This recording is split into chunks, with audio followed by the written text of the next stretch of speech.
Hi, what's up YouTube? In today's video, I'm going to show you how you can quickly remove your headlight on your Tundra. This will usually work for a 2007 to 2013 model. So I'm actually doing this because I'm actually going to upgrade these headlights. So I'm going to show you how to remove them. This is the headlight that I'm actually going to be using and replacing it with. It's a new projector style. But let me show you real quick how this works. So the best thing to do is to use a flathead screwdriver, and you can actually just pry off these little prongs right here. You just have to stick them in this little corner and pop it out, and it comes right out. These actually go right over here. There's two of them in this little area right over here. This one here and this one. Then you just need to get a 10mm socket,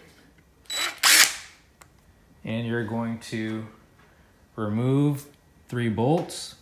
There are 2 at the very top, one right here, one right there, and there is one behind here. But like I said, once you use the flathead screwdriver and you pop those brackets off, then all you have to do is just slide this piece forward like this, and then it's going to expose another 10mm bolt, which is right over here on the side, which is this piece right here.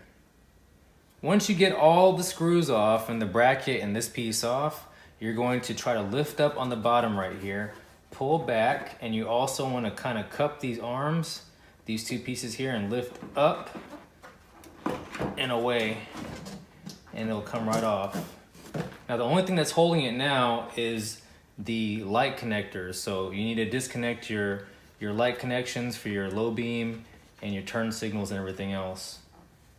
So here's what the complete installation looks like once I installed the new upgraded projector LED lights. If you're ready to give your truck a brand new look, then check out the link down in the description below and you'll be able to find out exactly where I got my updated projector LED lights from. I hope this video helped you out to understand how to remove your headlights on a 2007 to 2013 Toyota Tundra. If you enjoyed the video, please be sure to like, comment, subscribe, and share the video. And as always, thank you all for watching.